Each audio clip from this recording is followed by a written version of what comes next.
Em nome do Pai que me criou, em nome do Filho que me resgatou e em nome do Espírito Santo que me santificou.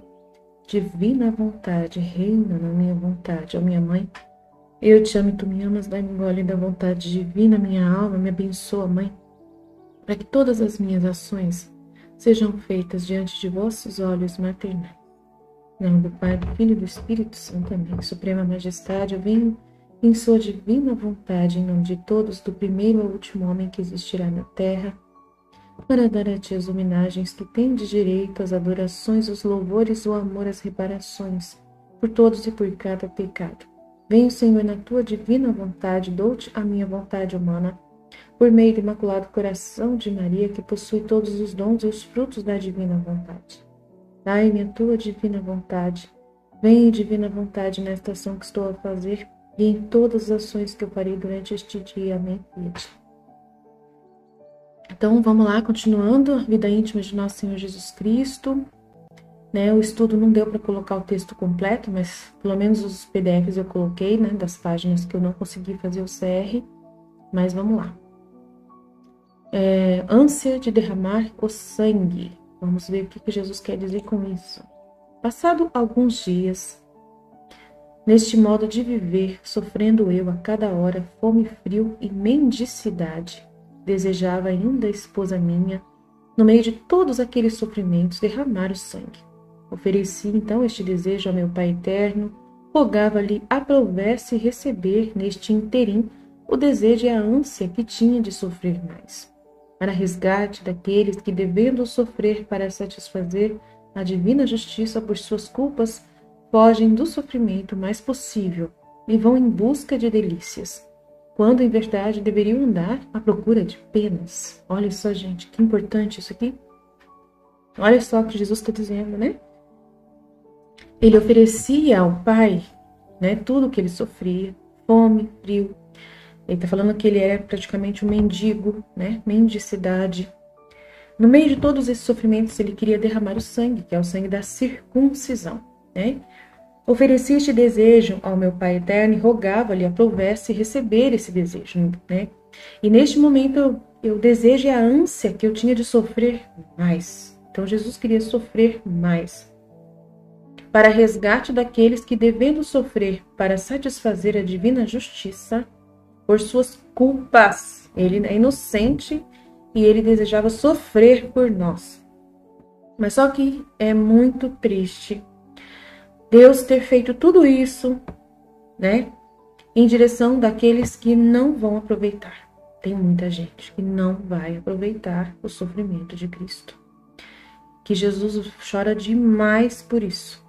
Jesus chora demais por isso. Muito mesmo, muito mesmo. Nesses dias eu estava fazendo estudo, eu fiquei muito triste quando Jesus, na hora que eu estava lendo o livro lá da Valtorta, Jesus falando lá, naquele momento assim, que o sangue dele seria derramado em vão. Que também a gente não poderia jogar o sangue dele, desonrar o sangue dele. Se a gente, Jesus, aí eu tentei entender Jesus naquele momento em que você está vivendo com pessoas obstinadas no pecado. Ele falou para mim assim, eu não falei na hora do estudo, mas ele falou para mim depois. Ele falou assim, eu falei sobre essa parte que eu li, de que a gente vai derramar o sangue em vão, derramar o seu sangue. Eu fiquei assustada com aquilo lá, Deixa eu ver se eu acho o texto. Pra poder não ficar meio fora de contexto. Peraí, deixa eu ver se eu acho. Rapidinho aqui, que foi o capítulo 10, Deixa eu só procurar rapidíssimo. Capítulo 9 ou 10? 10. Teve uma parte que... Não sei se foi ele que falou, se foi a Nossa Senhora que falou. Vamos ver aqui. Procurando aqui.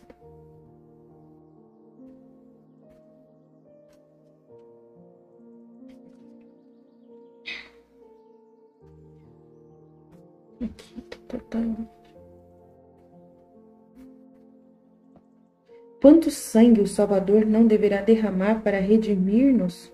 Quanto sangue Das milhares e milhares de feridas que Isaías viu no corpo do homem das dores, está caindo uma chuva de sangue como o orvalho de um vaso poroso. E este sangue divino não caia onde houver profanação e blasfêmia. Então, na hora que eu estava lendo esse trecho, eu falei para Jesus, e na hora ele falou para mim, mas eu não, como eu estava num contexto de meditação, eu não, né, falando sobre as famílias, os exemplos de famílias que existem hoje, em que uma pessoa dentro da divina vontade está vivendo, de repente, numa casa onde tem profanação e blasfêmia, né? Lembra que eu falei? Então, naquele momento ali, Jesus falou assim, aquela pessoa que está rezando as 24 horas da paixão ali, dentro de um ambiente desse, ela está derramando o sangue divino, onde tem blasfemação e profanação. E aí Nossa Senhora falou que este sangue divino não caia aonde houver profanação e blasfêmia. Então eu falei, nossa Jesus, então ele falou para mim, se a pessoa estiver rezando as 24 horas da paixão, ela está derramando sangue sobre blasfemação e profanação na casa dela. Se ela continuar vivendo num ambiente, né, onde as pessoas estão obstinadas no pecado. Que é um fosso que a pessoa está ali, um fosso que você está jogando num fosso, aquele sangue, um fosso do pecado daquela pessoa que não quer sair daquele pecado, está profanando, está blasfemando contra Deus, e você está ali continuando a rezar as 24 horas da paixão para aquela pessoa naquela casa. E aí você acha que está fazendo bem para Deus. Não, você está pegando o sangue de Jesus e jogando onde tem blasfemação e profanação. Entendeu como que as coisas estão acontecendo hoje em dia, que muita gente está fazendo isso com Jesus? Nossa, eu fiquei assim, meu Deus, mas Jesus, a gente não tem que rezar pelos pecadores, para aqueles mais obstinados, a gente não tem que jogar o sangue, levar o sangue para eles, para ver se eles, né, tá escrito lá nas 24 horas da paixão, que a Luísa pegou o sangue com Nossa Senhora e foi levar para todo lugar, até os lugares mais terríveis. Aí Nossa Senhora escreve aqui que este sangue divino não cai onde houver blasfemação e profanação e blasfêmia, mas sim em cálices de pureza odorífera que o acolhem e recolhem para depois espargi-lo sobre os doentes do espírito, sobre os leprosos da alma que estão mortos para Deus. Ah, tá, agora ela corrigiu aqui, porque eu fiquei na dúvida, né? Por isso que eu peguei o trecho, né? Que este sangue divino não cai onde houver profanação e blasfêmia. Então, se esse sangue está na sua mão e você é inocente para poder espargi-lo sobre os doentes do espírito, sobre os leprosos da alma que estão mortos para Deus. Então, você é o cálice de pureza odorífera. Então, tá vendo? É importante entender essas coisas. Porque eu fiquei na dúvida na hora. Eu falei assim, Jesus, eu tô pedindo para as pessoas rezar as 24 horas da paixão para a família dela. Então, essa pessoa, ela é um vaso bom da divina vontade, né? Ela é um vaso que está recolhendo sangue. E ela que vai espargir sobre os doentes do espírito, sobre essas pessoas que estão no pecado. Ah, tá. Nossa, gente, eu levei um susto na hora, porque daí depois eu fui ouvir, lembrar disso. Né? Depois que eu fiquei ouvindo o vídeo, eu falei, nossa, será que eu fiz coisa errada? Agora eu vi que não fiz, graças a Deus, louvado seja. Então, assim, mas aí, este sangue divino não cai onde houver profanação e blasfêmia, seria esse amor satânico, né? Que seriam católicos que estão falando que Jesus, ele perdoa todo mundo. Perdoa todo mundo. Daí essa pessoa está pegando o sangue de Cristo e está blasfemando contra o sangue de Cristo, né? Porque eu acabei de falar do amor satânico. E aí o padre Paulo Ricardo escreveu lá que tem pessoas católicos modernistas com uma teologia errada, de um tal de universalismo, que fala que todos serão salvos independente do que fizerem na vida. Então isso é um sangue que está sendo jogado sobre blasfemação e profanação. Porque são pessoas que estão pegando o sangue de Cristo e estão dizendo que o sangue de Cristo vai salvar pessoas que estão no pecado, que estão mortas, né, espiritualmente. E aí, você que não pensa desse jeito, você que quer realmente ensinar o certo, né, você é um vaso. E aí você é digno. Então o sangue vai cair dignamente nas suas mãos, você vai poder aspergir sobre os leprosos da alma que estão mortos para Deus, porque você vai dizer, olha, esse sangue foi derramado por você com muito dor, com muito sofrimento, e você precisa sair dessa situação de pecado. Você tem que se arrepender, você tem que se converter. Eu consegui, olha, eu estava no pecado e eu saí, né? Então agora eu estou trazendo para você, para que você também possa sair desse pecado, né? Falando a verdade. E não falando mentira de que todo mundo vai para o céu independente, vai ser salvo independente se pecou, se não pecou, não. Isso é errado, né? Se você ouvir, né, a formação que eu acabei de fazer, o reino divino, reino humano contra o reino divino, você vai ver lá, tá? Então, só para a gente poder voltar nesse ponto do sangue, foi bonito o trecho que ela fala aqui. Quanto sangue o Salvador não deverá derramar para redimir-nos? Quanto sangue, Nossa Senhora falando na Valtorta, no capítulo 10. Que este sangue divino não caia onde houver profanação e blasfêmia, mas sim em cálices de pureza odorífera, que o recolhem, que o acolhem e recolhem, para depois espargido sobre os doentes do Espírito. Aí você pode ser esse vaso e jogar esse sangue lá das 24 horas da paixão sobre sua família, porque eles estão leprosos e mortos para Deus. Então você vai jogar e vai falar para eles a verdade. Vocês estão errados. Aí quando tiver oportunidade você vai falar, né? Eles vão vir falar, mas você também é pecadora. Eu sim, mas eu tô buscando esse sangue de Deus. Eu tô buscando a salvação, tô buscando me arrepender, reconhecer meus pecados. Todos os dias eu faço esse processo, né? De reconhecer o que eu sou, né? Sempre estou buscando essa conversão contínua, constante, de me arrepender constantemente dos meus pecados, de sentir a dor dos meus pecados e oferecer todos a Deus. Me sinto perdoada por Deus, por isso que eu sigo em frente, por isso que eu posso falar do amor de Deus para você, porque eu me sinto perdoada. Eu quero que você também se sinta, e assim a gente vai indo, né? Então foi importante trazer essa realidade aqui, porque eu fiquei, né, com um pouco de dúvida e eu falei, não, quando eu tiver oportunidade eu vou falar. Bom, agora eu tive, então beleza. Deus sabe de todas as coisas e Ele não deixa passar nada, né? Então vamos lá. Eu tinha um desejo e a ânsia que tinha de sofrer mais, para resgate daqueles que, devendo sofrer para satisfazer a divina justiça por suas culpas, fogem do sofrimento o máximo possível e vão à busca de delícias, quando em verdade deveriam andar à procura de penas. Então as pessoas tinham que andar à procura de penas e não de delícias, né?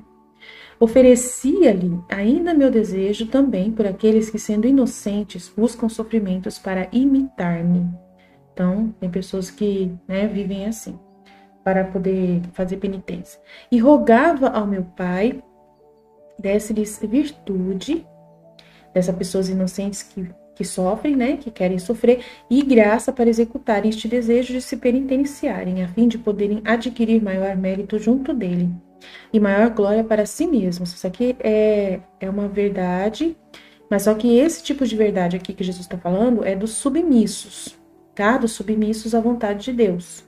São pessoas que compram, através de méritos, a sua redenção, a sua expiação. E aí vão receber em cima do mérito daquilo que ela conquistou na sua penitência. Para a gente que é filho da divina vontade, aqui é antes, né? Esse conteúdo aqui são para essas pessoas. Mas a gente entende o que Jesus está fazendo e a gente coloca a diferença. Para o filho da divina vontade, não precisa disso. O filho da divina vontade, ele usa dos méritos de Jesus. Ele não precisa se preocupar em ficar fazendo penitência por si próprio para ofertar para Deus. Ele aceita os sofrimentos naturais que Deus manda para ele. E sofre por amar a Deus. Sofre por esse amor a Deus, que aí você sente esse amor tão grande por Deus, quer que todas as almas voltem à ordem primordial para o qual foram criadas por Deus, e você vai evangelizar, você vai falar o seu testemunho, você vai colocar a sua cara a tapa, você vai fazer o que for possível para as pessoas serem convertidas, você vai enfrentar, né, o deboche das pessoas quando você for falar de Deus. Então isso já é fazer a vontade de Deus, viver na vontade de Deus, orar, né, pedir lá com as 24 horas da paixão, e isso vai te trazer sofrimentos que você vai sofrer junto com Jesus, unido a Jesus. E aí esses sofrimentos da divina vontade, por você estar buscando almas, todo esse sofrimento pela luta, né, de conquistar almas para Jesus, e de amar Jesus, e de sofrer por essa situação de pecado que está no mundo, que você quer fazer alguma coisa e pede para Jesus as luzes para isso, espera as oportunidades, então você fica naquela ânsia, ai meu Deus, me dá uma oportunidade de uma cruz de desapontamento para o meu filho, manda uma cruz de desapontamento lá para aquela pessoa, né? Me dá a oportunidade de eu falar com ela, de eu ser instrumento teu e tal.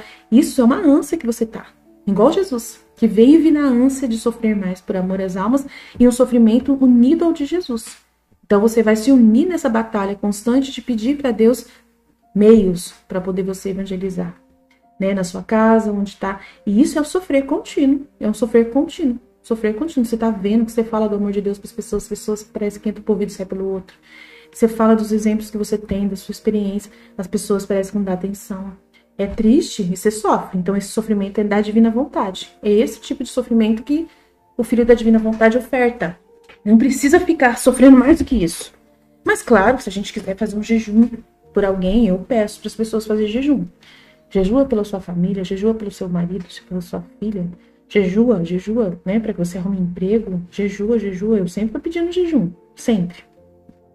Falando para as pessoas jejuar, né, porque é importante, né. Efetivamente, há muitas almas inocentes que se afligem, buscam penas e fluem mais do sofrimento do que os pecadores nas delícias. Olha que bonito, né? Tem pessoas que se ofertam mesmo como vítimas. E o Pai concede-lhes graça particular em virtude da minha súplica e da sua promessa. Então, essas pessoas, almas vítimas que se ofertam para sofrer pelas almas, né? É muito bonito. Mais do que os pecadores ficam nas delícias. Então, elas se mergulham mesmo no sofrimento, mergulham mesmo no sofrimento por amor a Deus. E Deus vai honrar, com certeza. Tem o João de Endor, né, na Valtorta, que ele faz isso. Ele aceita morrer por Deus, então ele faz jejuns muito excessivos.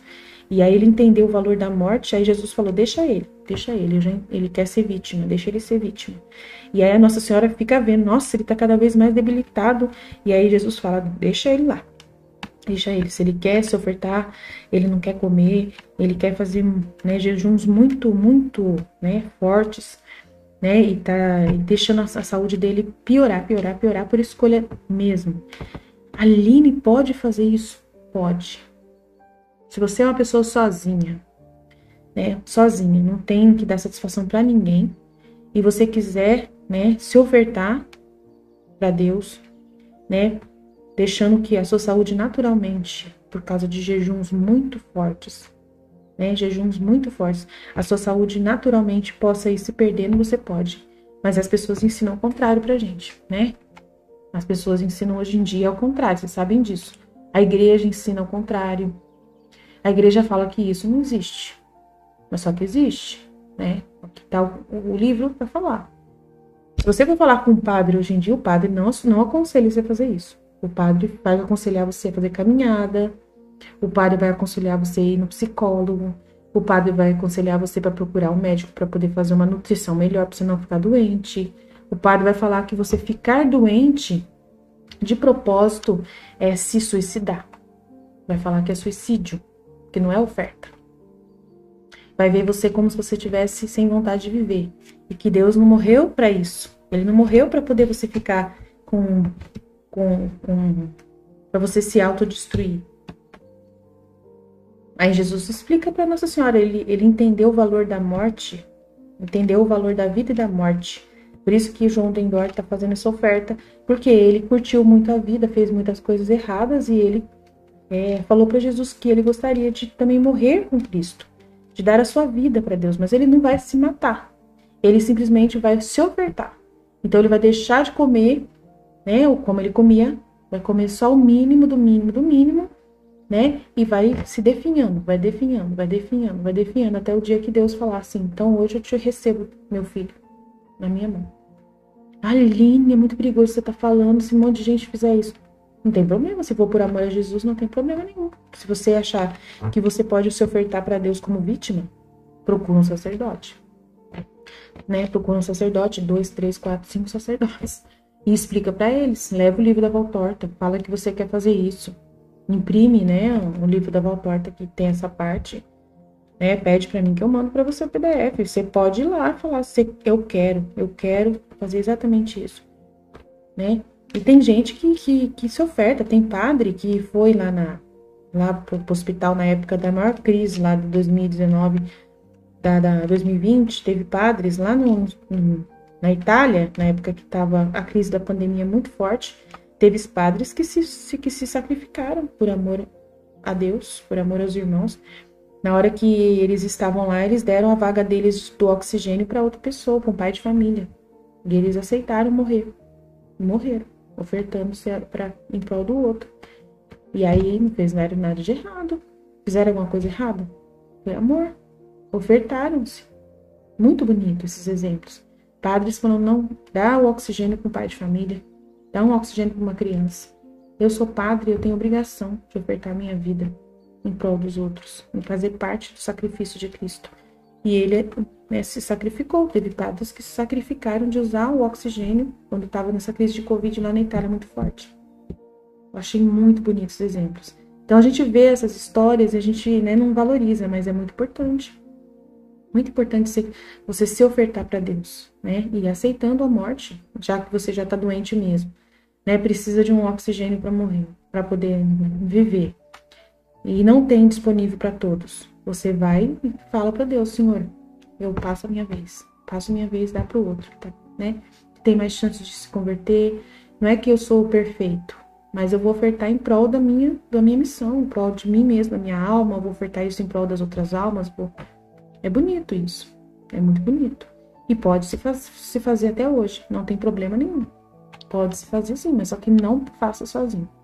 Tem que ser através do sacerdote te orientando. Tem que ter o sacerdote. Você tem que comunicar, né, para que o sacerdote abençoe o seu desejo. Ou o próprio sacerdote fazendo isso, tudo bem. Mas se você fizer sem um apoio de um sacerdote, é perigoso. Então, sempre vai procurar um sacerdote, explica para ele qual é o seu desejo, mostra para ele onde você tirou essa inspiração, né? E aí, se esse sacerdote não te entender, vai em outro, vai até achar um que possa te entender. Mas enquanto você não achar, você não faz nada, não. Não faz nada, não. Só se você sentir claramente Jesus colocando no seu coração, de verdade, né? E você confiar mesmo de todo o coração que você está fazendo certinho, sem precisar do sacerdote, aí tudo bem. Mas mesmo assim, eu aconselho, tudo que for fazer de oferta, pede para um sacerdote a bênção. Porque eles têm, né? Eles têm esse ministério de orientar essas coisas. É muito importante perguntar para um sacerdote, tá? Desejando eu sofrer ainda mais, apresentava-me cada instante a ocasião. Porque via minha dileta mãe em tanta pobreza e seu esposo José tão aflito por causa dos grandes sofrimentos meus e os da minha mãe. Sentia ainda grande pena ao ver essas duas almas inocentes tão angustiadas por minha causa. Consolava-as com a serenidade de meu rosto e com outros atos amorosos, demonstrando-lhes o amor que lhes tinha, comunicando assim aos seus corações uma doçura do paraíso por minha amável presença e pelos afetos para com eles. Rogava ao Pai se dignasse, em virtude de minha condescendência, consolar e acariciar todas as almas que sofreriam por meu amor. Oferecia-lhe ainda a pena que experimentara por causa do sofrimento dessas almas, e pedia-lhe se dignasse, em virtude de tal aflição, dar auxílio e graça às almas que, precisando sofrer por sua mendicidade, estão em perigo e prestes a perderem a paciência necessária em tal ocasião, e assim estão a ponto de perderem o mérito dos seus sofrimentos. Então, olha que perigo que é. A pessoa, ela é um mendigo, e aí Jesus está oferecendo sacrifícios, né? Os seus sofrimentos pelos mendigos. Aí você tá na mendicância. E você pode perder a paciência. Ficar, né, se sentir desonrado pela mendicidade, fica revoltado, você não aceitar que você tá nessa condição. E aí você pode perder os méritos do seu sofrimento. Já pensou que vergonha que é uma pessoa ter tido uma oportunidade tão grande de ofertar sofrimentos para Deus e por causa dela reclamar e murmurar e blasfemar, né? Por causa da sua situação, fica com ódio da sua situação, fica com raiva, né, da sua situação de dor, de sofrimento, ela está em perigo de perder a paciência por causa disso, né, que é essa murmuração e tudo mais. E essa ocasião, ela faz ela perder o mérito desses sofrimentos, a fim de que, sendo constantes em sofrer, torne-se digna de conquistar o reino dos céus. Então, para que você tem que aceitar e se resignar diante do que você está passando e imaginar que, nossa, Jesus também passou pela mesma coisa, eu estou me unindo a Ele, então obrigado, Senhor, por essa oportunidade que eu tenho de estar nessa situação de mendicância, por eu estar nessa situação tão grave de necessidades materiais. Agradeço, Senhor, por essa oportunidade de me unir a Cristo, de ser o mais parecido com o meu servo sofredor, meu Jesus Cristo, meu Senhor, que deu exemplo para mim. Então, eu oferto. Tem que ter essa oração, tem que ter esse espírito sobrenatural de oferta, para poder esses sofrimentos terem valor diante de Deus, né? Ou então você não é uma pessoa que oferta, mas é uma pessoa que se resigna. Se você conhece um mendigo que ele é bom mesmo estando naquela situação, ele vive fazendo caridade, ele vive sendo uma pessoa que está sempre sorridente, né? Que mesmo nessa situação ele não é uma pessoa que é amargurada, uma pessoa revoltada, que, né, que rouba os outros, que xinga os outros, que quer o mal dos outros. Então, se é uma pessoa normal, que nem conhece Jesus Cristo, mas ela vive nessa situação, Deus dá graça para ela do reino de Deus. Dá graça. Mesmo ela não conhecendo Jesus, mas pelo sofrimento que ela está vivendo. E ela é uma pessoa boa, que não faz esse tipo de coisa de se amargurar por causa disso. Ela aceita o seu sofrimento, né? Aí depende da situação que ela está, né? Se ela está naquela situação por uma força maior, que ela não teve culpa nenhuma. Né? Foi por causa realmente da maldade dos homens, por causa da corrupção do mundo, que ela chegou nesse ponto. Ela ficou desempregada, né? E foi abandonado pelo esposo, né? O esposo foi abandonado pela mulher, a mulher expulsou ele de casa, e aí ele não tem para onde ir, né? E aí ele tá numa situação onde ele tentou, né, se virar, tentou, de repente a mulher vai e coloca ele na justiça por causa disso, também, porque ele tem filhos, tem que pagar pensão, e ela não é uma mulher, né, ignorante, e permitiu que o marido tivesse essa situação, o ex-marido, e aí ele começa a morar na rua, porque todo o dinheiro que ele tem, ele teve que dar para pensão, para poder não ser preso. E aí ele conseguiu provar na justiça que não tem condição de pagar a pensão, porque tá morando na rua. E aí tal. E é melhor que ele fique nessa situação, porque, né, ele não consegue emprego mesmo. E ele começa a catar latinha para sobreviver. E aí ele tem que ajudar outras pessoas também. Então ele tá vivendo naquela situação. E se ele arrumar qualquer emprego, a mulher vai pegar o dinheiro dele. E aí ele vai passar fome e tal. E é injusto, porque a mulher já tá morando com outro homem. A mulher ficou com a casa. Então é uma pessoa que sofre muita injustiça e chega nesse ponto. Chegou até ser preso, foi muito maltratado, né? E perdeu tudo. Então tem várias circunstâncias de pessoas que foram muito injustiçadas. E aí Deus, né, permitiu aquela situação, e essa pessoa não é uma pessoa ruim, ela não fica com mágoa no coração, ele perdoa a esposa mesmo assim, né? Ele fica se sentindo até triste porque não consegue pagar a pensão para os filhos e tal, mas só que ele tá numa situação tão pior, tão terrível, que ele também não arruma outra mulher, não vive no adultério, né? Então, várias situações que pode favorecer para que essa pessoa seja um mendigo pela graça. Né, e não perca todos esses méritos que está conquistando, ofertando tudo isso para Deus, em prol até mesmo da própria esposa, e olha, eu sei que é difícil, mas pode existir pessoas assim, pode existir essas pessoas que estão vivendo desse jeito, na pobreza e na miséria, nesse jeito, catando latinha para sobreviver, e que antes tinha condições e tem família, a família abandonou, né, ou então é uma pessoa que tem uma doença de alcoolismo, né, que é uma coisa que é do sangue e tal, e essa pessoa tá vivendo na rua por causa do alcoolismo, né, aí as pessoas acham que a pessoa é vagabunda, sem vergonha, mas é uma doença, a família tinha que ajudar a pessoa a sair disso, só que daí às vezes a pessoa é tão viciada que a família desistiu, e a pessoa chegou nesse ponto de morar na rua, mas ela não reclama, e ela vai sobrevivendo assim mesmo. Então Deus também tem misericórdia, se é uma pessoa boa, se é uma pessoa que mesmo assim, na hora que ela tá sã, ela ajuda os outros, mesmo na rua ali, ela ajuda uns outros, né, se ajuda com os outros lá. Tem toda uma situação que passa, assim, caso a caso, que Deus vai avaliar caso a caso, né, para poder ter misericórdia da pessoa. Então a gente, né, tem que imaginar todas essas situações e ofertar também por essas pessoas, se ofertar por essas pessoas, que o Senhor possa, né, cuidar dessas pessoas, né, zelar por elas estão passando frio nas ruas, né? Se a gente puder doar alguma coisa, a gente ajudar a dar um sopão, levar um pão, né? Levar uma roupa, levar levar um cobertor para essas pessoas, né? Porque sempre vai ter essas pessoas no mundo, né? Sempre vai ter. Não adianta você querer ficar, mas o governo tem que ajudar, mas o governo tem que tirar essas pessoas da rua. Eu não acho errado essas pessoas existir. Jesus falou que essas pessoas têm que existir, porque não é que elas têm que existir, mas elas sempre vão existir pela ganância dos homens. Né? Essas pessoas vão existir por causa da ganância dos homens. Essa mulher não é gananciosa, não quis o dinheiro a qualquer custo e deixou o marido assim, nessa situação. Ela não quis viver a sua vida, né? Curtindo as delícias da terra e deixou o marido sem cuidar do marido. Não insistiu. não foi atrás, não rezou por ele, tá vivendo com outro homem já. Então, tá vendo? Olha só, que situação. E aí, é aquela pessoa que tá lá na rua, que está naquele jeito, ela tá denunciando o pecado de outros. Tá denunciando o pecado de outras pessoas. E aí você vê numa situação de pessoas pobres na rua, e você vê na sociedade do jeito que tá, você fala assim, nossa, isso é o rosto da sociedade. Olha só, pessoas que estão na rua, que não têm onde morar, onde não tem onde vestir, porque muitos têm 3, 4, 5 casas. 3, 4, 5, 4, 20 apartamentos vazios. E vive comprando mais e mais e mais e mais. E roubando, superfaturando lá e tal. Quantas pessoas que estão roubando? Roubando.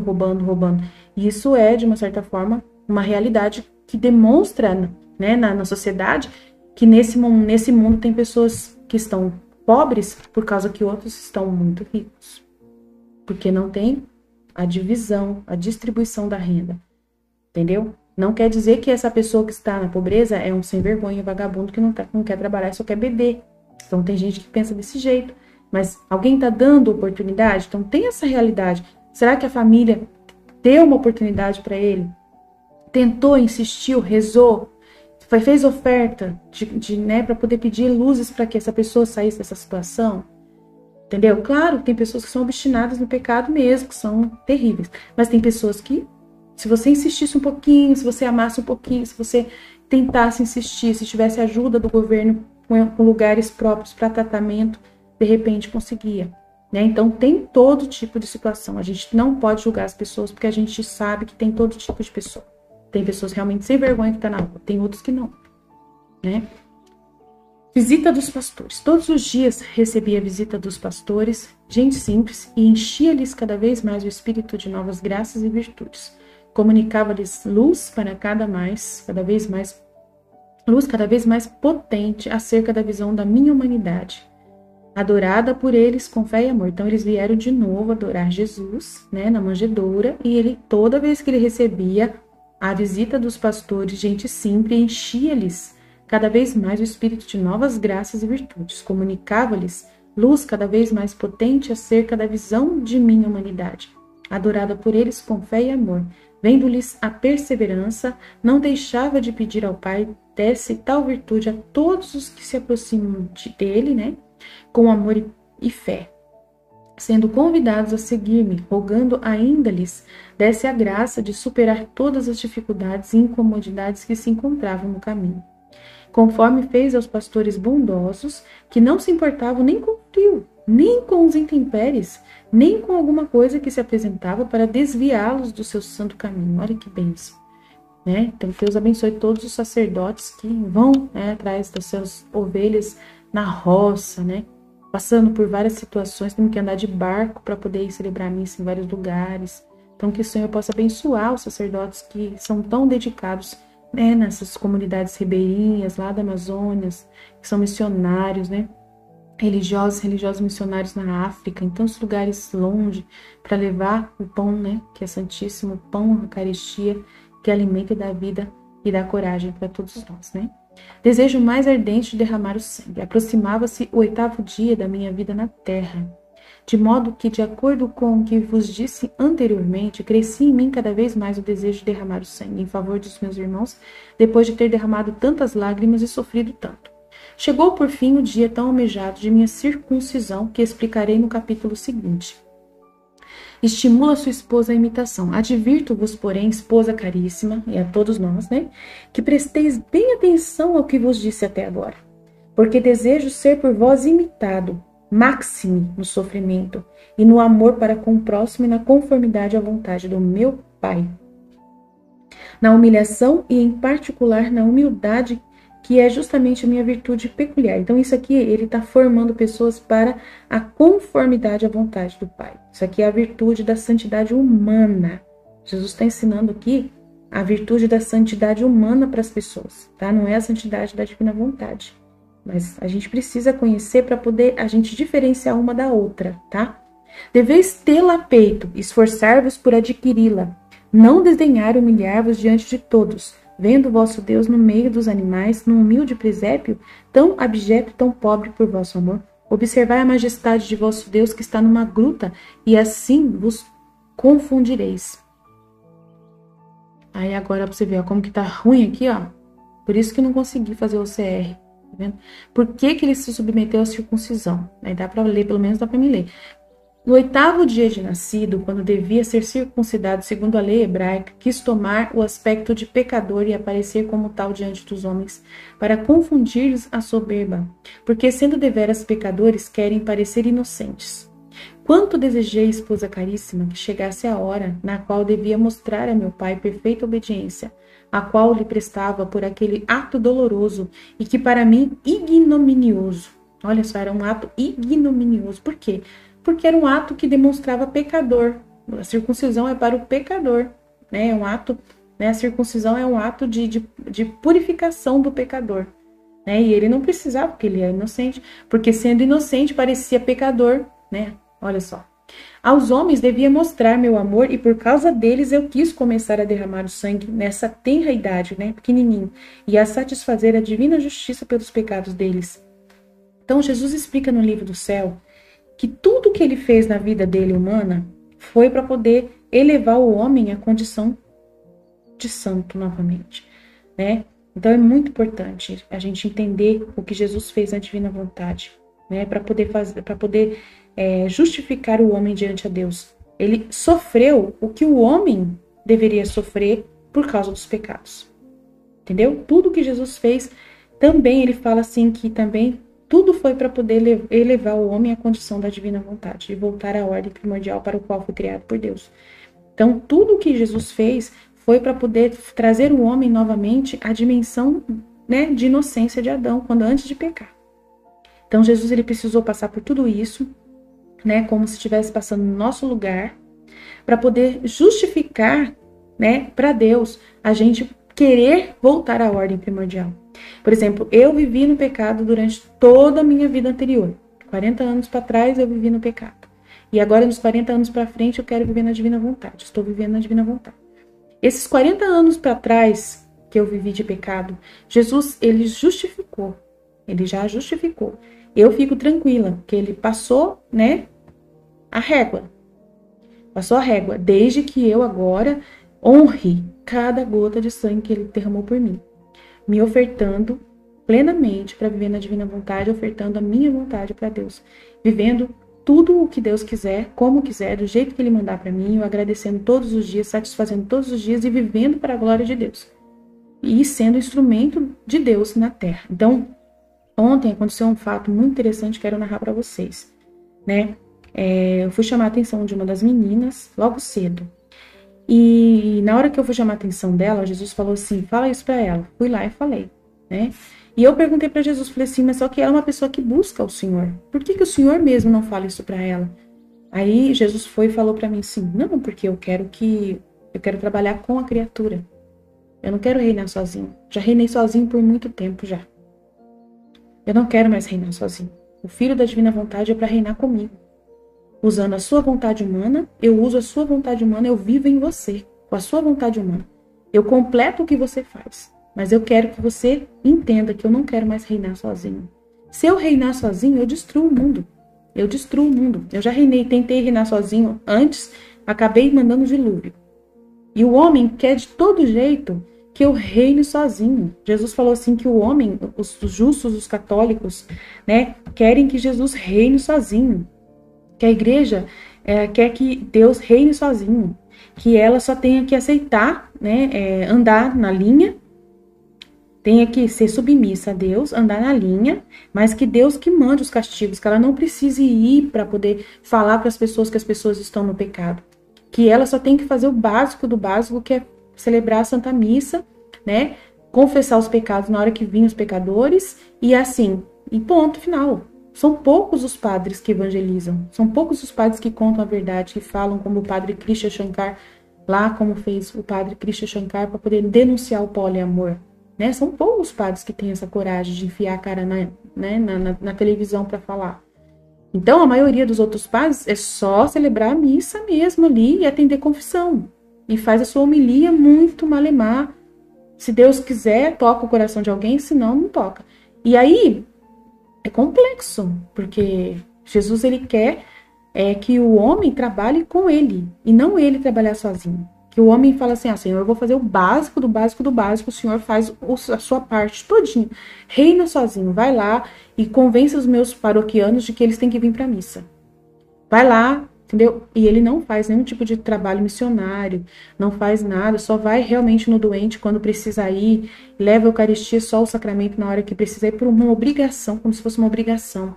E não é aquele padre que vai, que se interessa, que dá direção espiritual, que vai e conversa, explica as coisas com paciência, que reza e Deus manda para ele, fala com aquele fulano que ele tá fazendo isso, fala com aquele... Não, ele não trabalha junto em união com Deus.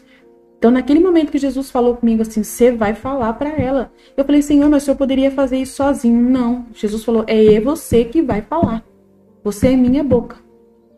E aí você vai por amor a Jesus e por amor àquela pessoa, né? E você vai fazer o trabalho de Jesus. E ele quer sim. Ele falou assim, eu não quero mais viver sozinho. Eu não quero esse tipo de reinado. Se for para eu reinar sozinho, eu destruo o mundo. Eu quero vocês comigo, pra gente reinar junto, né? Muito interessante, Jesus falou isso pra mim ontem, fiquei muito encantada, né? Ele fala assim, eu até escrevi para mim, Jesus está abrindo um véu muito importante, o da divina vontade reinando sozinha e o da vontade humana sendo governada pela divina vontade, né? Reinando junto. O ser humano justo e a igreja querem isso, que a divina vontade reine sozinho, que ela resolva as coisas sozinha, que ela vai lá no cérebro das pessoas, mande a luz e a pessoa converta sozinha, sem a ajuda de ninguém, né? E que a pessoa venha, assim, pela ação da graça de Deus e chegue até lá. Ou então quer que os leigos façam serviço, né? Os padres querem que os leigos façam o serviço. Vão leigos, vão evangelizar, vão falar, mas nem ensinam a gente a fazer isso. Nem ensinam, a formação muito, muito malemar, muito fraquinha, né? Muito fraquinha. E Deus não quer isso de jeito nenhum, ele não quer. A divina vontade não gosta de reinar sozinha, tá? Porque daí todos viram escravos dela. Ela não quer que as pessoas sejam escravos dela. Né? Se ela reina sozinha, ela manda castigo, ela tem que mandar luz sozinha, ela tem que se virar sozinha e não quer. Então, Jesus, quando veio na Terra, ele trabalhou junto com Deus, né? Então, a divina vontade não gosta de reinar sozinha. Todos viram escravos dela. Ele não gosta, Jesus não gosta, tem pavor disso. Jesus foi homem para cooperar com a divina vontade, com sua vontade 100% homem. Quando a vontade humana está unida com a vontade divina, sempre haverá algum sofrimento, uma doação da sua parte. Por exemplo, eu achei ruim ter que ir lá falar com a minha amiga. Olha, você está precisando mudar isso. Foi chato para mim, mas sempre vai ter uma atitude de sair de si mesmo, de sair da sua zona de conforto. Sempre, para você reinar junto com Jesus, sempre vai ter essa morte, essa oferta, né, esse martírio da sua parte. E Jesus falou assim, isso aí faz parte. Não tem como fugir, talvez isso é assim na terra como no céu. Ele até falou, lá no céu também tem essa realidade, mas para eles não é ruim fazer isso, é felicidade fazer. Para vocês é ruim, porque vocês têm uma estima própria, vocês são preguiçosos. Jesus falou muito de preguiça, falou que a igreja é preguiçosa nisso, que a gente é preguiçoso nisso, que a gente quer que ele resolva sozinho, que ele vai converter aquela pessoa e convença aquela pessoa sozinho, que ele vai na mente daquela pessoa sozinho e faça tudo, sem que você seja instrumento para levar a verdade para aquela pessoa. Nossa, Jesus para mim falou assim para mim, nunca. E às vezes eu vou fazer as coisas e eu fico falando assim, Jesus, será que eu tô certa de estar fazendo isso? Né? Será que eu tô certa de estar fazendo isso? De estar eu levando para a pessoa aquilo que o Senhor falou para mim? Eu indo lá incomodar a pessoa? Será que eu não tô sendo uma pessoa injusta, julgando aquela pessoa, me intrometendo na vida dela? E Jesus falou assim, não. Você tá amando aquela pessoa. Você tá amando em mim, por mim, através de mim, e eu tô amando aquela pessoa através de você. E Jesus fica me convencendo isso todos os dias. Porque o mundo fala para você que isso é ser intrometido, que você tem que ser silêncio de Maria, que você não pode falar nada para a pessoa, que você tá julgando a pessoa se você falar. E tem muita gente que tem medo disso. Ah, eu vou julgar, eu vou julgar, eu vou julgar, eu vou julgar. Se eu ficar fazendo isso, apontando para a pessoa o que ela fez de errado. Nossa! Isso é falta de amor. É amor próprio. Você tá com amor próprio. Você não quer fazer aquilo porque você tá querendo ser salvo por Jesus e não faz o que Jesus quer que você faça. Eu tenho que ser salva por Jesus. Eu não posso ser uma pessoa que vai julgar os meus irmãos. O padre não pode ver eu ficar apontando o dedo para a pessoa. Eu aponto o dedo para a pessoa, é 3, 5, 4 apontado para mim. Então, eu só queria o seguinte: você não vai ser uma pessoa que vai sair julgando e condenando as pessoas. Você vai ser uma pessoa que vai iluminar a vida das pessoas. Iluminar a vida das pessoas. Sabendo fazer do jeito como Jesus faria. Então, tem como dar inteligência para você fazer do jeito que Jesus faria. Eu tenho certeza que dá. Essa minha irmã me agradeceu. Né? Me agradeceu. Por que eu tenho liberdade de fazer esse trabalho? Porque eu com Jesus, eu montei uma comunidade. E nessa comunidade, a gente ensinou que isso é a base da nossa comunidade. Então, se a pessoa quiser ficar na comunidade, ela tem que estar disposta a passar por isso. A gente fica ensinando, explicando. Olha, cuidado, que uma hora Jesus vai querer falar com você e eu vou falar. Então, eu já fico avisando. Olha que beleza. Eu tenho liberdade de fazer isso com as minhas meninas, com os meus meninos da minha comunidade. Tá vendo o que Deus fez na minha vida? Ele proporcionou uma estrutura para que eu possa viver na divina vontade e fazer a vontade dele acontecer na vida de outras pessoas. Então, eu convido as pessoas para minha comunidade. Venha para minha comunidade, porque você vai ser uma pessoa que vai ser iluminada por Deus. Quando Deus mostrar para mim que você está precisando, né, mudar alguma atitude, olha que bênção. Você tem uma pessoa que está à sua disposição, que vai falar para você que você tem uma atitude que precisa mudar, que Jesus vai mostrar. Gente, o melhor presente que Deus poderia dar para um ser humano é ela entrar na nossa comunidade. É o maior presente que Deus poderia dar, é uma pessoa viver na nossa comunidade. Dela ser iluminada por Deus todo santo dia. Todo santo dia. A nossa comunidade é assim, as meninas podem confirmar. As meninas podem confirmar. A nossa comunidade é assim que vive. E todo mundo crescendo no amor de Deus, crescendo cada vez mais no entendimento da graça de Deus, cada vez mais servindo a Deus, cada vez mais sendo iluminado por Deus. Não tem coisa melhor, gente. Não tem coisa mais maravilhosa do que a gente viver em comunidade assim. Um amando o outro no amor verdadeiro, desejando o bem de verdade, como está no catecismo da Igreja Católica. O bem do outro para que ele ame mais a Deus, para que ele seja agradável a Deus, para que Deus o ame mais, para que ele seja cada vez mais puro, cada vez mais amante de Deus, cada vez... É isso que eu faço. Né? Para essa pessoa que eu fui chamar a atenção dela, eu falei para ela assim, olha, Jesus está sentindo ciúme de você. Jesus está sentindo ciúme de você. Vai ficar com ele, que ele está com saudade de você. Né? Não coloque ninguém na frente de Jesus. Nenhum obstáculo para Jesus.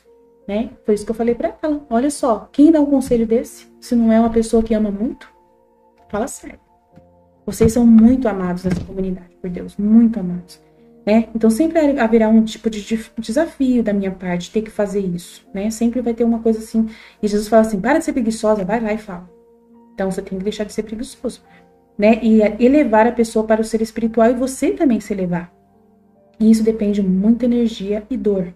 Deus quer que o homem goste dessa dor boa, né? E causa também às vezes medo, mas é um medo bom, né? Causa confusões, às vezes também usados por Deus, essas confusões despende trabalho, mas é uma operação conjunta. E a humildade, nossa, é o elemento principal dessa pessoa que vive na divina vontade, é a humildade. Porque ela precisa ser muito humilde, falando, eu também sou pecador, mas eu preciso falar para você que Deus falou isso para você. Mas eu também tô no mesmo barco, nós fazemos igual, a gente às vezes pisa na bola junto, né? Essa é a vida na divina vontade e também na vida que há de vir, né? Depois, quando né, todo mundo voltar para a terra, nós sempre seremos pequenos, com a união de abraçar Deus todos juntos, darmos glória a Deus pela nossa união entre todos nós, de confiarmos uns nos outros por amor de Deus, é lindo demais. Você viver uma comunidade. Então, a nossa comunidade é uma célula do reino da divina vontade. É o maior presente que Deus pôs na terra, é a comunidade Fiat Voluntas Tua Brasil. Mas, infelizmente, a gente não é reconhecido, mas a gente não vai deixar de existir por causa disso, né? Antes, pois, para que se cumprisse o mistério da circuncisão, antes mesmo de se cumprir o mistério da circuncisão, eu rezei ao Pai, pedindo-lhe se dignasse receber o sangue, que em tal ação seria derramado, como primeiro tributo pela redenção humana, deixando para dá-lo todo depois na minha paixão. Ofereci-lhe a dor e senti naquela ação a dor que eu iria sentir naquela ação e pedi-lhe que, assim como o duro cutelo talhava a minha carne inocente, né, a faquinha que ia cortar, assim se dignasse dar tanta força ao seu amor que, entrando num coração, o circuncidasse e retirasse dali todas as afeições impressas pelas paixões da carne, o mundo e o demônio. Né? Então, olha, ele ofertou aquela situação do circuncisão para poder curar a alma das almas, né, das pessoas. Então,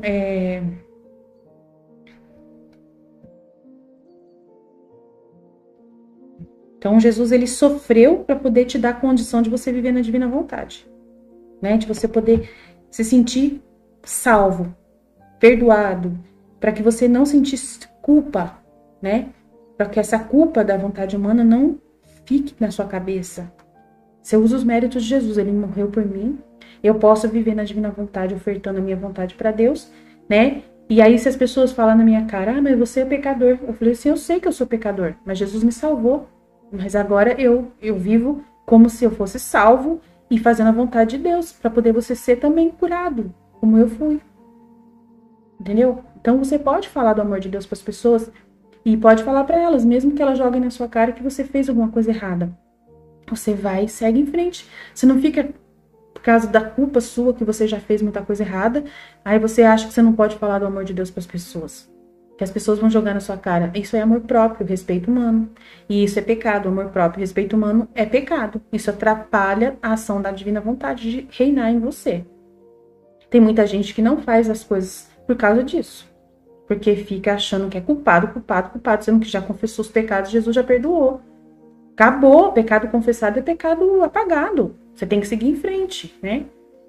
O nome de Jesus. Roguei-lhe ainda se dignasse nessa ação importante. O nome ab eterno a mim destinado, né? Porque na hora que vai circuncisar é como se fosse batizado, né? Já apresenta o nome do menino. Isto é, Jesus, que quer dizer Salvador. Pedi-lhe ainda que dignasse fazer que não recebesse em vão o nome de Salvador, mas que deveras todas as criaturas fossem salvas por minha virtude e pelo meu nome. Meu pai atendeu-me no que lhe é atinente a mim. Acerto que o meu nome tem verdadeiro efeito, porque quem quiser ser salvo, pois eu o resgatei com meu sangue e salvei antes com meus méritos. Mas se o homem depois quiser perder-se por si mesmo, não significa que meu nome não tenha produzido os maiores efeitos. Olha, tá vendo? Se a pessoa ainda quiser se perder, não quer dizer que a pessoa, né? Não quer dizer que a pessoa não foi salva, que o nome de Jesus é inútil. Não, é porque ela que quis, né, se perder. Tá vendo? Porque quem quiser pode ser salvo, pois eu o resgatei com meu sangue e salvei antes com meus méritos. Mas se o homem depois quiser perder-se por si mesmo, não significa que o meu nome não tenha produzido seus maravilhosos efeitos de Salvador, pois começou a produzi-los desde o primeiro instante que me foi imposto. Provém, ao invés do próprio homem que quer se perder desprezando a sua salvação e descurando os meios que lhe ensinei para obtê-la. Daí para estes, meu nome do Salvador é inútil, tá vendo? O sangue de Jesus e o nome é inútil para essas pessoas. Não porque eu não tivesse feito tudo o que é exigido e ainda muito mais, né, para salvar o homem, mas porque o homem não quer se salvar. E tem uma parte que Jesus mostra para Luísa de que não tem pessoas que querem se salvar, que são pouquíssimas pessoas que querem se salvar na Terra. Mostrou para Luísa, Luísa ficou horrorizada. E perder-se por si mesmos. Pedi-lhe ainda desse tanta virtude a meu nome que os homens, ao invocá-lo com fé e amor, fossem salvos e livres de todo mal e de toda a insídia dos inimigos infernais. De fato, meu pai me atendeu, ao impor este nome, declarou a toda a corte celestial a vontade de que, ao ser por ele pronunciado, todos me adorassem.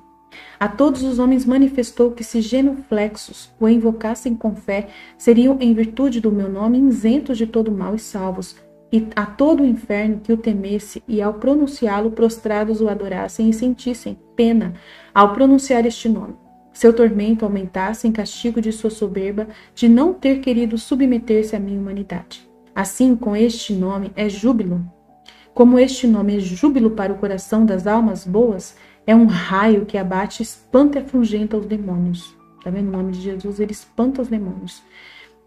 Ofereci-me, pois, inteiramente a meu Pai em prol da redenção humana. Disse-lhe que se lhe aprovesse tirar minha vida no instante da circuncisão, sacrificá-la-ia de bom grado. E embora fosse muito bem não ser a sua vontade, não obstante quis fazer este ato de oferecimento da vida inteira, da vida, porque se quisesse tirar a vida naquele momento, ele deixava, olha só, e de resignação, não querendo deixar de realizar os atos de homenagem, de obediência, de resignação que devia ao tal Pai, e isto para suprir pela falta dos homens que pensam em tudo menos em viverem sujeitos ao seu Pai Celeste que os criou e os conserva. Circuncisão de Jesus.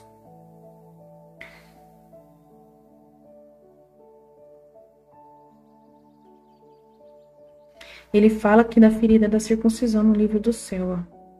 Ele fala assim, achando-me muito aflita, ela escreveu no livro do céu, achando-me muito aflita pela privação do meu sumo e único bem, depois de muito esperar e esperar, finalmente o vi sair chorando de dentro do meu coração, fazendo-me sinal com os olhos que lhe doía a ferida feita na circuncisão. E por isso chorava e que esperava de mim que lhe secasse o sangue que corria da ferida e adoçasse a dor do corte. Eu era toda compaixão e confusão ao mesmo tempo, tanto que não me atrevi a fazê-lo. Mas atraída pelo amor, não sei como encontrei um trapo na mão e tratei por quanto pude limpar o sangue do menino Jesus.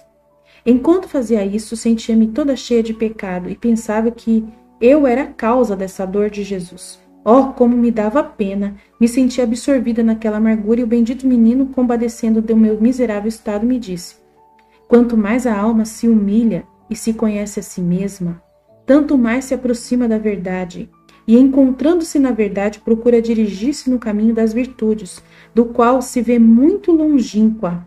E se vê que se encontra neste caminho, logo descobre o muito que lhe resta fazer ainda.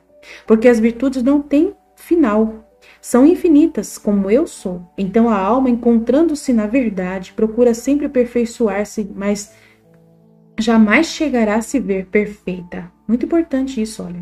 E isto lhe serve e fará com que a alma esteja continuamente trabalhando sem cessar, esforçando-se para mais aperfeiçoar-se, sem perder o tempo com ociosidades. E eu, comprazendo com este trabalho, pouco a pouco vou retocando-a, para pintar nela minha semelhança. Eis porque quis ser circuncidado, para dar um exemplo de grandíssima humildade que fez desconcertar os próprios anjos de Deus. Tá vendo? Dá um exemplo de humildade pra gente. Que coisa linda, gente. Né? Ele deve ter falado mais da circuncisão no livro do céu. Deixa eu ver aqui se tem rapidinho. Mais alguma vez que ele fala da circuncisão. Circuncisão.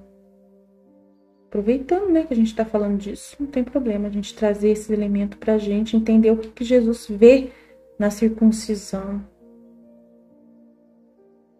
Deixa eu colocar um C aqui para poder ajudar.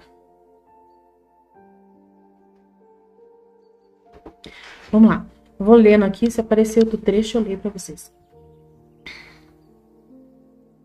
Só apareceu esse mesmo, né? Mas é humildade. Jesus quis dar um exemplo de humildade. De grandíssima humildade.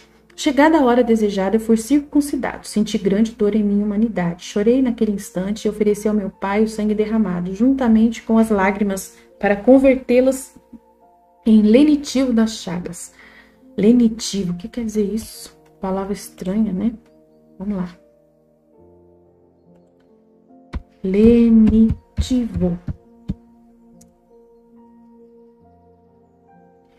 É que mitiga dores, ou que tem propriedades laxativas, que suaviza e acalma.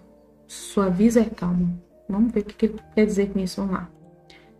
Suaviza e acalma. Então, vamos lá.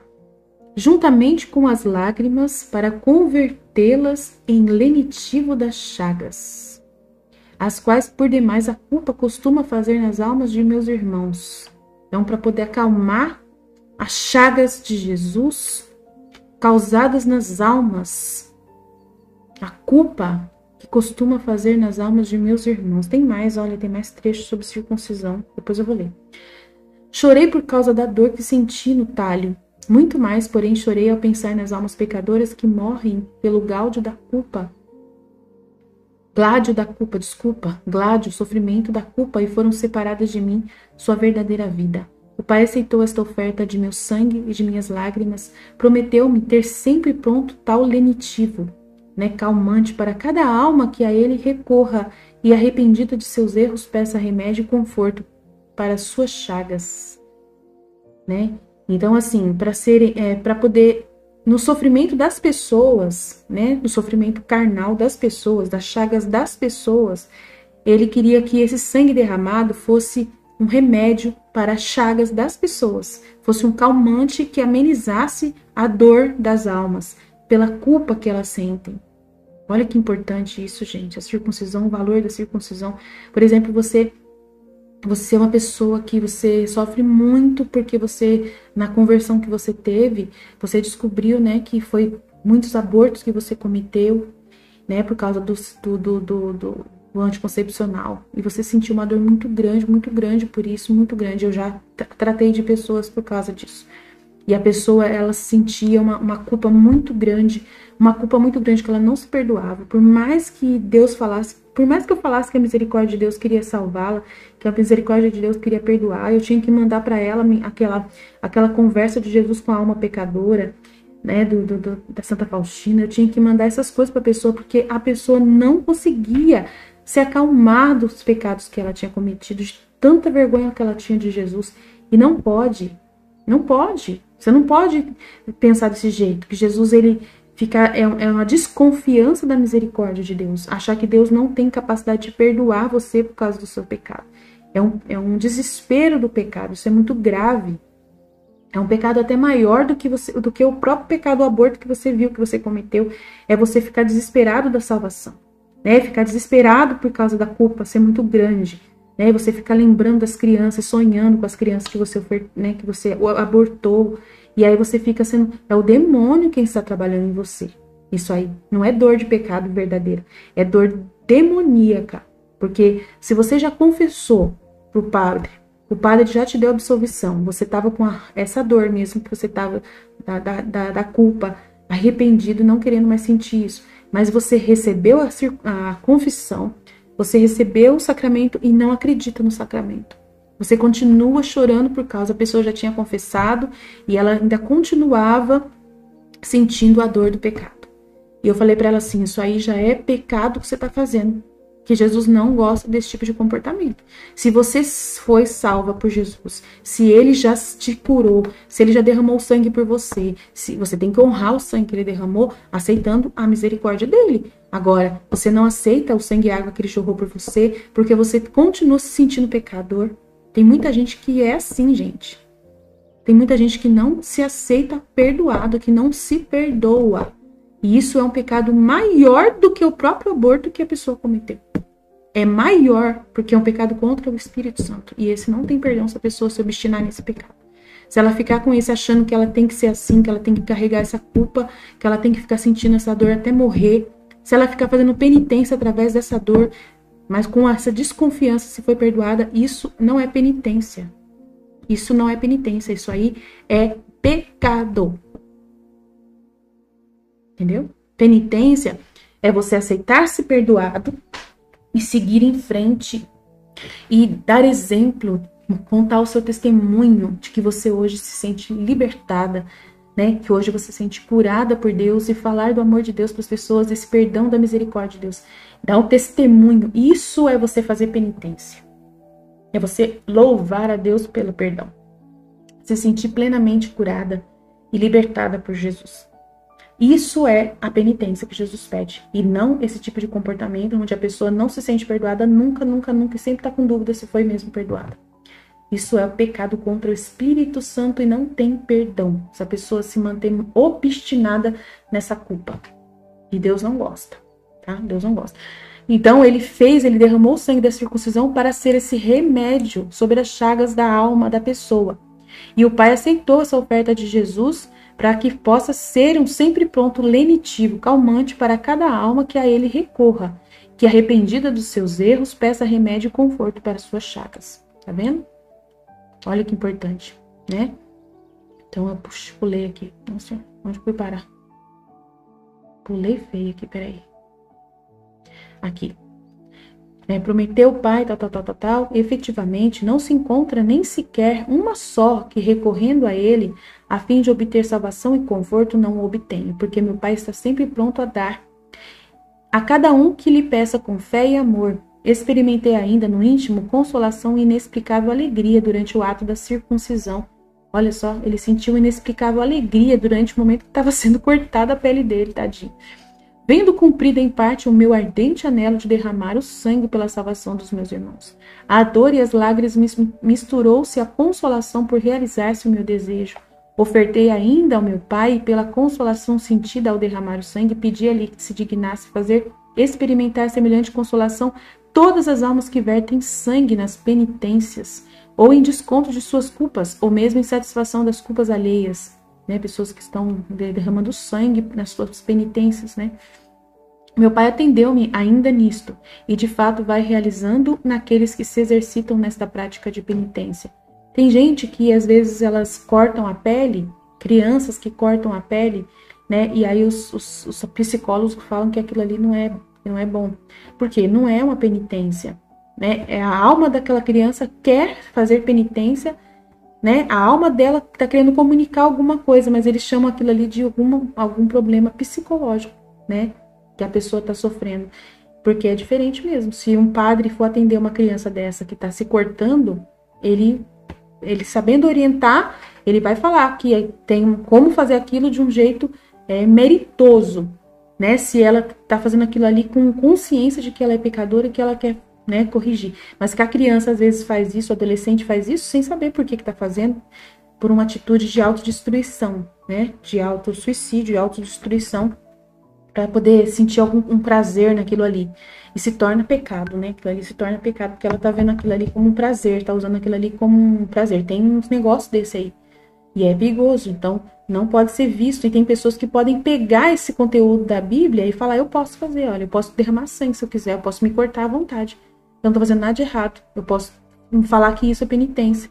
Então tem gente que é maldoso e que gosta desse tipo de prática, de fazer isso, e pode usar essa prática, e falar que é penitência, mas não é penitência, tá? Porque tem gente que gosta de certas coisas, de fazer coisas para ter um prazer, demoníaco, que é um prazer demoníaco, e a pessoa, ela é esperta, tem aquela sagacidade, aquela malícia, e pode usar, em favor de si, alguma justificativa até encontrada em livros católicos. Então não pode, é pecado, é muito perigoso. Então, é importante vocês entenderem isso também, é muito importante eu falar isso aqui para quem, de repente, um dia ouvir esse vídeo lá no futuro e, de repente, servir isso para conversão dessa pessoa, para ela ver que ela está fazendo coisa errada, Bem pode testificá-lo quem experimenta seus efeitos quando faz verdadeiramente com um único motivo, tem que ser um único motivo de satisfazer a justiça divina. Não por vaidade, tá vendo? Ela não pode fazer por vaidade, nem fins desregrados. Então, derramar sangue numa penitência tem que ser feito só com um único motivo verdadeiro. E a pessoa tem que olhar para dentro de si e ver se tem esse motivo verdadeiramente dela, puro mesmo, de satisfazer só a justiça divina. E não por vaidade, de jeito nenhum. Mas só que ela tem que comunicar com o seu confessor. Tem que ter o seu diretor, o confessor, sabendo disso. Não por vaidade e fins desregrados, conforme fazem muitos que por esta razão não experimentam um consolo que mereci com as minhas súplicas ao Pai Eterno. Então tem gente que faz e não merece, não recebe o consolo, não recebe o ato, o entendimento espiritual daquilo ali, não recebem a correspondência divina, Graças para o ministro. Olhei depois com um olhar amoroso o ministro que me circuncidou e roguei ao meu Pai lhe o remunerasse, agraciasse, abençoasse, embora tenha sido ação tão dolorosa para mim. Meu Pai favoreceu-o com grande abundância e iluminou-lhe a mente com uma luz superior, e embora não conhecesse tão inteiramente o mistério, sentiu os efeitos divinos em sua alma, e ao seu tempo foi escriba de minha lei. Pedi ainda ao Pai se dignasse comunicar sentimentos semelhantes a todos os meus irmãos, isto é, que se considerassem as criaturas que lhes causassem dores e sofrimentos. Olha lá, pessoas que causam dor e sofrimento para você, você que tem uma mãe que é difícil, você que tem um marido que é difícil, olha lá, não como causa primária dos seus males, mas como ministros da justiça divina. Então veja essas pessoas como ministros da justiça divina, E por isso pedissem por aqueles que os afligem e os atormentam, e assim merecessem mais. Olha só. que é para você pedir pela sua mãe, pelo seu marido, pelo seu filho que causa essas dores em você, né? Que você possa vê-los como ministro da justiça divina, porque eles não mudam, né? A atitude deles não muda. Você já pediu para Deus mudar eles não mudam de jeito nenhum. Então, todavia, como não podem fazê-lo sem particular graça e luz sobrenatural para conhecerem como deve proceder em relação a esses tais. Roguei ao Pai se dignasse conferir este sentimento a cada um dos meus irmãos. Então, apesar de que você está sofrendo, né, e você não entende que Deus possa dar uma luz particular para essas pessoas, olha lá, para a pessoa entender que aquela situação que ela está passando com aquela mãe difícil, né, ela é como ministra da justiça, você pode amenizar, né, dando um remédio para sua mãe. Esses dias eu aconselhei uma amiga nossa para ela dar um remédio para a mãe dela, que a mãe dela tá muito brava mesmo, né. E aí eu falei, então, ela é uma pessoa idosa, ela tem que ter um controle, né? Não é assim também, judiar de você assim de graça e se tornar a sua vida um inferno, te expulsando de casa e você se sentir todo dia triste, né? Então tem que levar pro médico, o médico ver o que ele pode fazer, dar um remédio para ela acalmar. Não tem problema nenhum, isso aí não é problema. Mas ver que essa situação que você tá passando, todo esse sofrimento, é como se eles fossem ministros da justiça divina. Por isso, pede por aqueles que os afligem, reza para essas pessoas que te afligem, que te atormentam, e assim merecessem mais, né? Todavia, como não podem fazê-lo sem particular graça e luz sobrenatural para conhecerem como devem proceder em relação a esses tais, né? Essas pessoas. Roguei ao Pai se dignasse conferir este sentimento a cada um dos meus irmãos. O Pai tudo me prometeu e, de fato, executa-o e age deste modo. No entanto, as almas obcecadas pela paixão e vencidas pelo amor próprio não se abrem. Então, tem pessoas que não se abrem para que semelhantes inspirações lhe causem a impressão que causariam. Então, tem pessoas que não aceitam. Não, a minha mãe não deve me tratar assim de jeito nenhum. Eu vou abandonar, vou largar ela num asilo, é muito sem vergonha, não dá, é muito ruim trabalhar, morar com ela, não dá. Então, tem gente que não adianta, que são almas obcecadas pela paixão e vencidas pelo amor próprio. Não se abrem para que semelhantes inspirações lhe causem a impressão que causariam. E se despojadas do amor próprio, né, se elas se despojarem do amor próprio, se desfazer desse amor, se entregassem inteiramente às mãos de Deus e se expulsassem as trevas da paixão dos sentidos, as luzes da graça divina teriam efeito nelas. Tá vendo? Quando a graça e as luzes divinas não produzem efeito nas almas, tudo isso procede das imperfeições nas quais a alma está embaraçada. Então, tem pessoas que elas têm imperfeições, que elas realmente sofrem demais mesmo e não conseguem, né, ver isso como uma graça, não conseguem lidar com isso, sofrem muito, né, não conseguem agradecer a Deus por essa situação e tal. Então, que Deus possa iluminar vocês, né, que as luzes da graça possam fazer o efeito que Ele deseja fazer, que Ele pediu para o Pai para que Deus abençoasse você, tá vendo? Não quer dizer que meu Pai não dê a cada um a graça e as luzes suficientes para poder fazer e agir assim como lhe ensinei. Máxime esta questão de orar por aqueles que lhe dão motivo e ocasião de sofrimento. O que tantas vezes pratiquei e ensinei aos meus irmãos no próprio ato da minha circuncisão. E aí na circuncisão Jesus fala mais um pouco no livro do céu. Vamos ver o que ele fala mais sobre circuncisão. Vamos ver aqui. Tem outro trecho que ele fala aqui, ó. Filha do meu querer, como amo, quero, desejo que o teu querer tenha fim em ti. Ó, como aceito seu presente de fim de ano, como me será agradável tê-la como suave banco aos meus pés, porque a vontade humana, enquanto está na criatura, fora de seu centro, que é Deus, é dura, mas quando regressa ao seu centro de onde saiu e serve como banco aos pés do teu menino Jesus, toma-se branda e me serve para me entreter. Não é justo que, sendo eu pequeno, tenha uma diversão? E no meio de tantas dores, privações e lágrimas, tenha a tua vontade para me fazer sorrir? Agora, tu deves saber que quem põe fim à sua própria vontade, regressa ao seu princípio de onde saiu e começa nela uma vida nova, a vida da luz, a vida permanente na minha vontade. Olha, quando eu vim para a terra, eu quis dar muitos exemplos e semelhanças de como eu queria que a vontade humana terminasse. Eu quis nascer à meia-noite para dividir a noite da vontade humana com o dia brilhante da minha vinda. E se bem que à meia-noite a noite segue, não termina, mas é o princípio de um novo dia, e meus anjos, para fazer honra ao meu nascimento e para indicar a todos o dia da minha vontade, encheram de alegria e felicidade de meia-noite em diante, na abóboda dos céus, novas estrelas, novos sóis, até fazer mudar a noite em dia. Era a homenagem que os anjos davam à minha pequenina humanidade, onde residia o pleno dia do sol da minha vontade divina e a chamada a criatura em pleno dia dela. Pequeno ainda também me submeti ao duríssimo corte da circuncisão, que me fez verter pela dor amargas lágrimas. Não só a mim, mas também junto comigo choraram minha mãe e meu amado São José. Era o corte que eu queria também dar à vontade humana, a fim de que naquele corte fizessem correr a vontade divina, para que não tivesse mais vida, uma vontade dividida, mas sim só a minha vontade que tinha corrido naquele corte, a fim de que começasse novamente sua vida nas almas. Pequeno ainda, quis fugir para o Egito. Uma vontade tirana, iníqua, queria me assassinar, símbolo da vontade humana que quer matar a minha. E eu fugi para dizer a todos: fujam da vontade humana e não queiram que seja, né? E se não querem que a minha seja assassinada. Olha aqui. Fujam da vontade humana se não querem que seja assassinada a minha. Olha só. Toda a minha vida não foi outra coisa que a chamada da vontade divina na humana. Olha que lindo, gente. Tá vendo? Que coisa mais linda. Jesus falando, e tem mais, ele falou mais aqui. Tem mais outro aqui, deixa eu ver. Aqui é a circuncisão. No volume 25, vamos ver o que ele fala. Depois disso, estava pensando na dor amarga que sofreu o menino Jesus na circuncisão. Apenas 8 dias de nascido se submete a um corte tão doloroso. E Jesus, movendo-se em meu interior, disse: minha filha, na primeira época de sua vida, Adão, pecando, feriu sua alma por onde saiu a minha vontade divina dele, e por onde entraram as trevas nele, as misérias, as fraquezas que formaram a traça de todos os bens do homem. Assim, se bens tem sem minha divina vontade, se acaso os tem, são bens pisados, pobres, sem substância, portanto, sem força e sem valor. E eu, que o amo tanto nos primeiros dias da minha vida aqui embaixo, quis submeter-me à circuncisão, sofrendo um corte duríssimo que me arrancou as lágrimas infantis.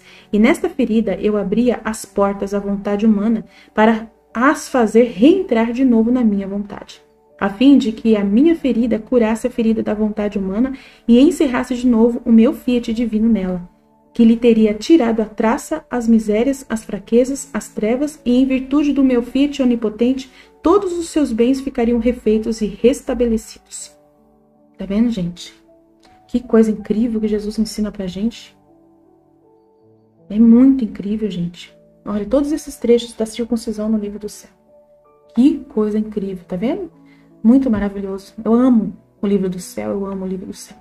O sofrimento aumenta o amor. Ao sentir essa dor, minha humanidade abraçou e estreitou com veemência mais amorosa meu Pai, ao qual já estava unida pela união hipostática com o Verbo, e por isso unidos sempre em perfeito amor, embora naquele sofrimento tão doloroso, derramamento de sangue, para cumprir a sua vontade, minha humanidade tenha experimentado um impulso de amor mais vigoroso e de maior afeição. Quis experimentar em mim mesmo como o sofrimento é capaz de fazer crescer o amor para com o objeto amado, quando as penas são sofridas de bom grado pelo amado, pois derivam do mesmo sofrimento juntamente com o amor. Neste fato, porém, roguei a meu Pai que se dignasse dar o gosto e a consolação no sofrer, simultaneamente como o aumento do seu amor, a todas as almas verdadeiramente a Ele unidas e por Ele amadas, a fim de que no meio das penas prestem ao mundo testemunho do verdadeiro amor para com seu Deus. Olha que lindo a gente poder testemunhar o amor a Deus pelo sofrimento, de aceitar o sofrimento e louvar a Deus. Uau! Desce-lhes muita graça e virtude, pois a fraqueza humana não pode chegar por si mesma a tal perfeição. Jesus, quando ele estava na cruz, ele fez os seus algozes se apaixonarem por ele, pelo exemplo de amor que ele dedicou a Deus. Os algozes se apaixonaram por Jesus. Nunca esqueceram Jesus, aqueles que estavam lá, que fizeram Jesus sofrer. Nunca esqueceram Jesus e muitos se converteram. Muitos se converteram. Aqueles algozes, aqueles que estavam ali, os soldados, principalmente romanos, né? Ao verem tudo aquilo ali, viram, nossa, ele realmente ama a Deus, realmente ele é o Filho de Deus. Por isso que eles falaram, realmente ele é o Filho de Deus. Por isso que bateram no peito, realmente esse homem é o Filho de Deus. O bom ladrão, quando viu Jesus também, se converteu pelo sofrimento de Jesus, que deu testemunho de amor a Deus. Ele não teve dúvida, o bom ladrão não teve dúvida pelas luzes que Deus deu de que Jesus era Deus. Não teve dúvida de que era o Filho de Deus. Não tinha dúvida nenhuma, por isso que ele falou, lembra-te de mim quando estiveres no teu reino. Jesus lembrou, salvou o primeiro homem salvo após o seu sangue derramado. São Dimas, nunca mais a gente tem que esquecer esse homem. São Dimas é uma benção. Então guarde isso no seu coração, né? O sofrimento faz a gente mostrar amor por Deus. Quando a gente sofre, a gente tem que ficar expondo a nossa vida aqui. Eu me exponho muito aqui. Isso prova para as pessoas que eu sou de Deus. Isso que prova para as meninas que estão na minha comunidade que eu sou uma pessoa de Deus. Porque elas veem o quanto que eu me esforço por amor a Deus e sofro muitas vezes. Muitas vezes choro, elas veem, entendeu? Então, por isso prova. Esse é o testemunho de uma pessoa que ama a Deus de verdade. É quando ela aceita sofrer coisas que ela nem precisava sofrer e ela faz, por amor a Deus. Tá? Então, por si mesma, ela chega a tal perfeição, nem amor tão perfeito se meu pai não lhes comunicar de modo especial. Então, sempre é Deus quem vai permitir esse amor. Não é você por si próprio, tá bom? Mesmo que você dê ao mundo, preste ao mundo o testemunho do verdadeiro amor para com seu Deus, ele dá graça para isso, e a virtude. Pois a fraqueza humana não pode chegar por si sozinha a tal perfeição. Então essa coisa que eu vivo, e que muitas pessoas vivem por amor a Deus, de aceitar o sofrimento, não é por si próprio, é pela graça de Deus. Eu sozinha não consigo, então eu não posso roubar Deus. Eu tenho que falar para vocês, é o amor de Deus em mim que produz esse amor de volta para o próximo, e que aí eu testemunho esse amor. Mas é o amor de Deus em mim, é Jesus vivendo em mim. Por isso que eu falo que é Jesus vivendo em mim. Não eu quem vivo, é Jesus quem está vivendo em mim. Senão, eu não faria isso. Eu não tenho capacidade humana só por mim mesma, não consigo. Então, todo dia eu falo, ai meu Deus, é muito ruim, muito difícil. Aí Jesus fala, vai lá por mim, vai lá por mim, né? Vai lá por mim. Então, esse vai lá por mim é o amor de Deus, me dando amor para eu ir. E aí, depois ele me dá um beijo, eu sinto o beijo dele. Eu sinto o amor dele, ele me beija, eu sinto o beijo dele, e esse beijo que ele me dá mais vontade de amar de novo para receber outro beijo. E assim vai, é amor e amor, amor e amor e amor e amor e amor e amor e amor e amor, e 24 horas de amor. No entanto, poucos são os que aproveitam tão nobre graça, não se corrigem nem se aplicam a adquirir esse grande mérito de amor e virtude. Ação de graças. A função da circuncisão, tendo sido seguida da imposição do nome de Jesus, que naquele ato foi adorado por toda a corte celestial, temido por todo o inferno e trouxe ao mundo inteiro uma alegria insólita. Agradeci ao Pai por lhe ter agradado, dar-me um nome que estava acima de qualquer outro nome. Agradeci-lhe também da parte de todas as criaturas ainda incapazes e agradecer-lhe por ignorarem totalmente esse mistério. Meu pai aceitou com prazer tão nobre agradecimento e teve grande complacência em haver-me dado um nome tão grande. Pedi-lhe ainda que dignasse aceitar o agradecimento em nome de todos os meus irmãos, em substituição de todos os ingratos que jamais lhe iriam agradecer. Porque, embora me tivesse sido imposto o nome, não obstante seria para eles a utilidade e a salvação que esse nome é portador. Meu pai ficou satisfeito com isso. Ponto. Acabou. Acho que até aqui que eu digitei aqui. Deixa eu ver se está certinho. Até falei mais um pouco, falei um pouquinho mais. Não tem problema, não tem problema não. Falei até um pouquinho mais, mas o Senhor sabe de todas as coisas, né? Então, a gente terminando aqui. Estivemos reunidos, continuaremos sempre no amor e na misericórdia de Deus Todo-Poderoso, Pai, Filho e Espírito Santo, amém, Jesus. Eu confio em vós. Fiat, fiat, fiat, fiat.